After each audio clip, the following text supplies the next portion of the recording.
शर्मनाक टिप्पणी का जवाब देश के सामने जाना जरूरी था। इसलिए पार्टी की ओर से ये प्रेस आयोजित है। पिछले लगभग 1-1.5 साल से राहुल गांधी राफेल को लेकर देश के सामने एक झूठ परोस रहे थे और झूठ का एक बालू का किला बना रहे थे। For the last 1.5 years, Rahul Gandhi was erecting a web of lies in the country on Rafale and was seeking to build castle of sand. इसमें उन्होंने भारत के ईमानदार लोकप्रिय प्रधानमंत्री मोदी जी, जिनकी ईमानदारी जग जाहिर है, उन पर ही बहुत ही शर्मनाक टिप्पणियां की थी। आज सुप्रीम कोर्ट के निर्णय ने राहुल गांधी के झूठ को बेनकाब कर दिया है। The judgment of the Supreme Court has exposed the lies of Mr. Rahul Gandhi. हम उम्मीद करते थे कि इस निर्णय को राहुल गांधी और कांग्रेस पार्टी विनम्रता से स्वीकार करेगी, लेकिन राहुल गांधी की समस्या है उनका अहंकार। राहुल गांधी की समस्या है उनका विरासत के प्रति अपना दंभ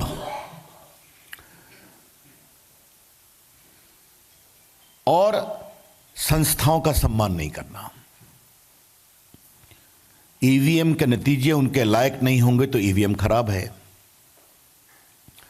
चुनाव आयोग ने अगर उनकी पार्टी की बात नहीं मानी तो चुनाव आयोग पर भी टिप्पणी करते रहे वो।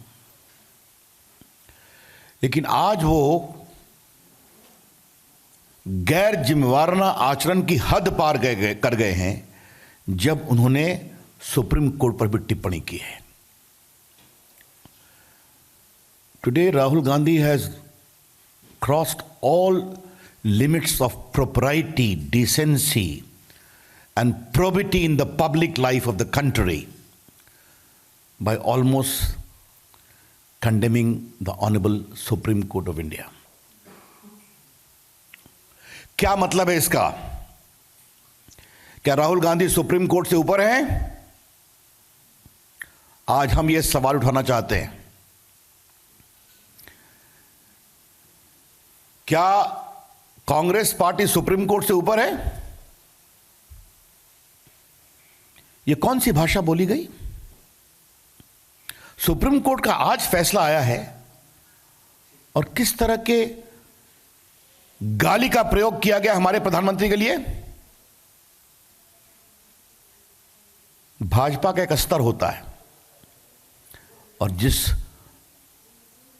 भाषा का प्रयोग राहुल गांधी ने हमारे प्रधानमंत्री जी के लिए किया है वो स्तरहीन है। वो चौराहे की भी भाषा नहीं होती है। हम उसकी भर्त्सना करते हैं, लेकिन शायद जो खुद अपनी माताजी के साथ एक बड़े घपले में ट्रायल फेस कर रहे हैं,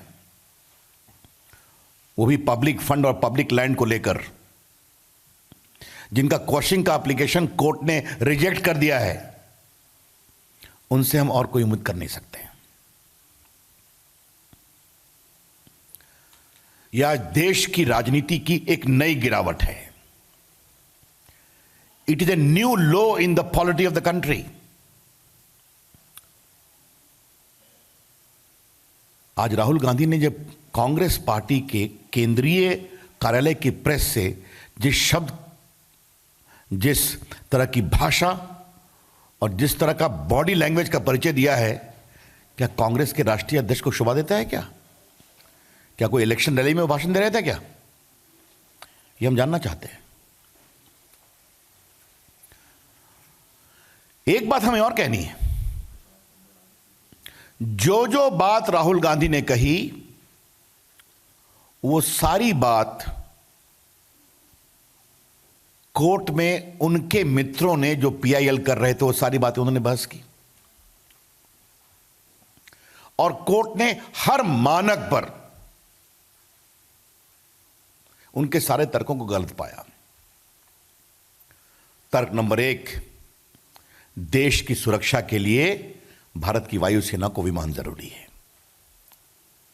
तर्क नंबर 2, इस पूरे निर्णय की प्रक्रिया को कोर्ट ने एग्जामिन किया और कोर्ट ने यह भी कहा कि पहले हम चाहते थे खुद एग्जामिन करेंगे, लेकिन प्राइसिंग छोड़कर उन्होंने कहा बाकी सारी बातें याचिकाकर्ताओं को भी दी जाए। और कोर्ट ने कहा कि प्राइसिंग सेंसिटिव होती है क्योंकि आपको बताना पड़ता है इसमें क्या क्या चीजें लगी हुई हैं, तो उन्होंने कहा कि वो हम खुद देखेंगे। पूरे ऑफसेट क्लॉज को भी उन्होंने देखा है। कोर्ट के निर्णय से 3 बातें साफ आती हैं। कांग्रेस पार्टी की सरकार यूपीए में 2006 से लेकर 2012 तक मामले को सिर्फ लटकाया गया। कोर्ट के निर्णय से यह भी साफ होता है, जैसा वित्त मंत्री जी ने आज कहा, कि 74 मीटिंग हुई क्योंकि भारत की वायुसेना को इसकी जरूरत थी।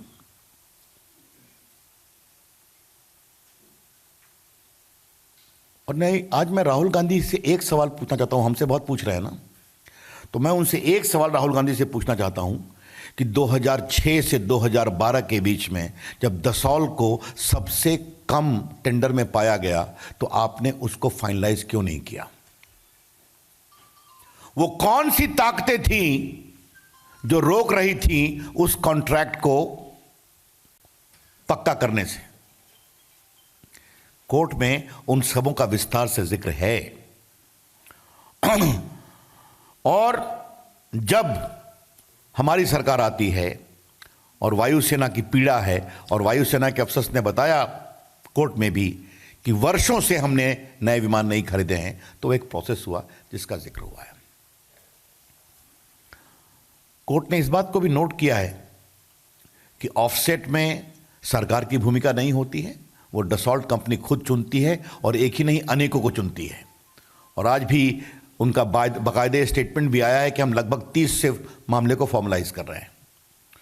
और कोर्ट ने यह भी नोट किया है कि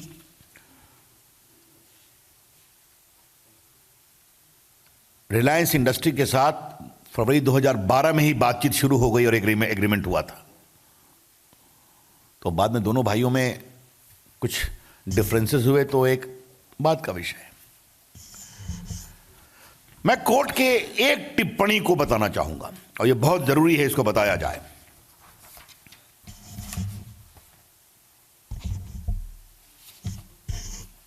देखिए,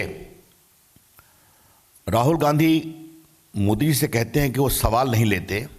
आज राहुल गांधी ने कोई सवाल तो लिया नहीं। राहुल गांधी क्या इस बात को समझते हैं कि 126 विमान खरीदना और 36 विमान खरीदना में अंतर है? जो उन्होंने बात की थी कि 126 विमान हिंदुस्तान में आकर बनेगा, जो कभी फॉर्मल नहीं हुआ। यहां पर 36 विमान बना बनाया आएगा फ्रांस से हिंदुस्तान की एयरफोर्स के लिए। ये दोनों में बहुत डिफरेंस है क्योंकि भारत की वायुसेना को जरूरत है। और 36 क्यों? एक स्क्वाड्रन में 18 विमान होते हैं, अतः 2 स्क्वाड्रन जरूरी था। अब मैं पैराग्राफ 34 को पढ़ना चाहता हूं। In view of our finding on all the 3 aspects and having heard the matter in detail, we find no reason for any intervention by this court on the sensitive issue of purchase of 36 defense aircraft by the Indian government. 36. अब देखिए, perception of individuals cannot be the basis of a fishing and roving inquiry by this court, especially in such matters. तो लोगों की धारणा क्या है इस पर हम कोई फिशिंग इंक्वायरी नहीं कर सकते हैं। कोर्ट की यह टिप्पणी पूर्ण रूप से राहुल गांधी पर भी लागू है कि राहुल गांधी के झूठ और बेबुनियाद आरोप जिसका कोई आधार नहीं है, उसके उनके अहंग की संतुष्टि के लिए एक इंक्वायरी की जाए और भारत की सुरक्षा को तिलांजलि दी जाए, इसे हम बिल्कुल गलत मानते हैं।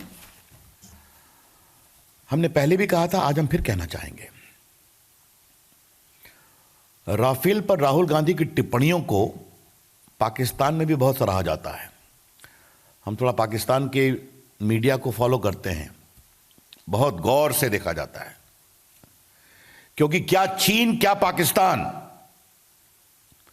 ये सबों ने अपने एयरफोर्स को मजबूत किया है और वो जानना चाहते हैं कि हिंदुस्तान की एयरफोर्स की मजबूती कैसी बन रही है। ये चर्चा का विषय है।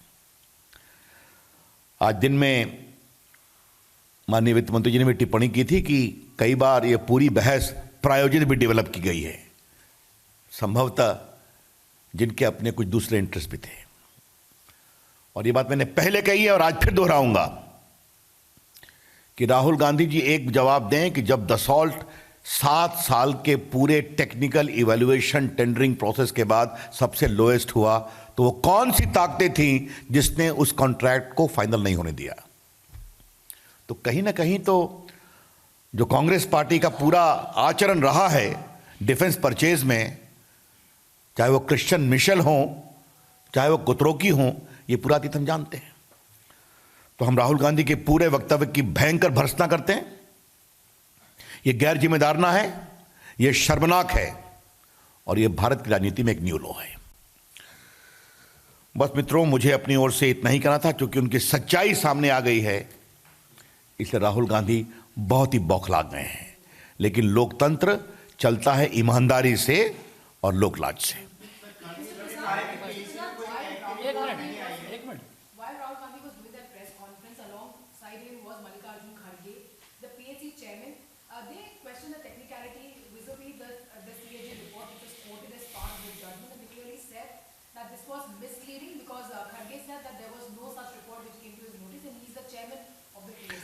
अब ऐसा है कि वो टेक्निकलिटी में जा रहे हैं, मैं सब्सटेंस में जा रहा हूं।